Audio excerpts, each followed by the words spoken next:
Stone फंसा हुआ है यूरेटर में, तो क्या इसके सिम्टम्स होते हैं और क्या करना चाहिए। नमस्कार दोस्तों, मैं doctor Ankit Gupta, urologist, robotic uro-oncologist and kidney transplant surgeon. आज हम बात करेंगे यूरेट्रिक स्टोन, वो भी इम्पैक्टेड यूरेट्रिक स्टोन, मींस फंसा हुआ यूरेट्रिक स्टोन। हमारे पास पेशेंट आते हैं, वो कहते हैं कि सर मेरा स्टोन है, 1 महीने से अटका हुआ है, 2 महीने से अटका हुआ है, पहले ऊपर था थोड़ा नीचे आ गया है, ये एक ही जगह पे बहुत टाइम से है, अब इसका क्या करे, क्या ये बिना ऑपरेशन के खुद से निकल सकता है, क्या इसमें ऑपरेशन की जरूरत लगेगी ही लगेगी। तो पहले जानते हैं कि क्या होता है यूरेटर। यूजली हमारी जो किडनी होती है जिसमें यूरिन बनता है, वो छन के उसके पेल्विस में आता है, और उसके बाद पेल्विस से वो एक नलकी होती है जिसे हम यूरेटर बोलते हैं, और उस यूरेटर के थ्रू वो ब्लैडर में आता है और ब्लैडर के थ्रू यूरेटर से बाहर निकलता है। तो कोई भी स्टोन जो पीयूजे, किडनी और यूरेटर के जंक्शन के, जो इसे पीयूजे होते हैं, वहां से वीयूजे, ब्लैडर और यूरेटर के जंक्शन के बीच में कहीं पे भी होगा, तो वो ऑब्स्ट्रक्शन करेगा और उसी की वजह से सिम्टम्स होते हैं। यूजली जो छोटे स्टोन्स होते हैं, जो किडनी में कोनों पे पड़े होते हैं,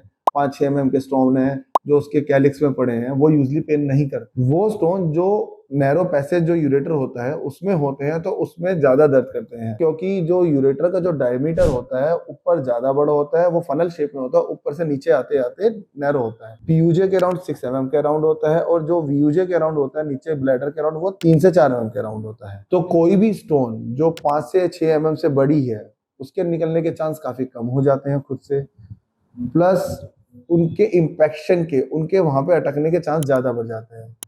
वो स्टोन जो अपनी जगह पे काफी समय से अटका हुआ है, नहीं सरका है, नहीं हिला है, उसे हम इम्पैक्टेड स्टोन बोलते हैं।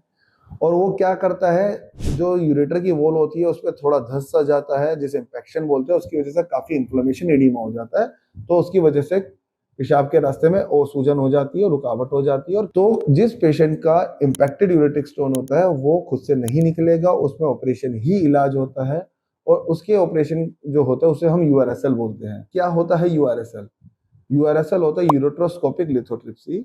इसके अंदर पेशाब के रास्ते से एक सेमी रिजिड यूरोट्रोस्कोप होता है, वो डालते हैं हम। जो यूआरएसएल होता है वो मिड यूरेटर और लोअर यूरेट्रिक स्टोन्स के लिए ही कारगर होता है। उसमें पेशाब के रास्ते से जो दूरबीन होती है यूरोट्रोस्कोप, वो जाती है और वाया लेजर स्टोन को चूरा कर दिया जाता है, और उसके बाद वो सारे चूरे निकाल के एक स्टेंट डाला जाता है अक्रॉस द ऑब्स्ट्रक्टेड और impacted area from kidney to the bladder, जो कि 2 सप्ताह बाद वो स्टेंट भी निकाल दिया जाता है। और जो स्टोन अपर यूरेटर में होते हैं, इम्पैक्टेड होते हैं, उनके लिए यूजुअली आरआईआरएस किया जाता है, बिकॉज उनके किडनी के अंदर फॉल बैक होने के चांस ज्यादा होते हैं, और उनके लिए सेफ भी ये रहता है कि किडनी में डाल के उनको ऑपरेट किया जाए। यदि आपको भी कोई यूरेट्रिक स्टोन है या इसके बारे में कोई जानकारी चाहिए, तो नीचे दिए गए नंबर या एड्रेस पे मुझसे कॉन्टैक्ट कर सकते हैं। धन्यवाद।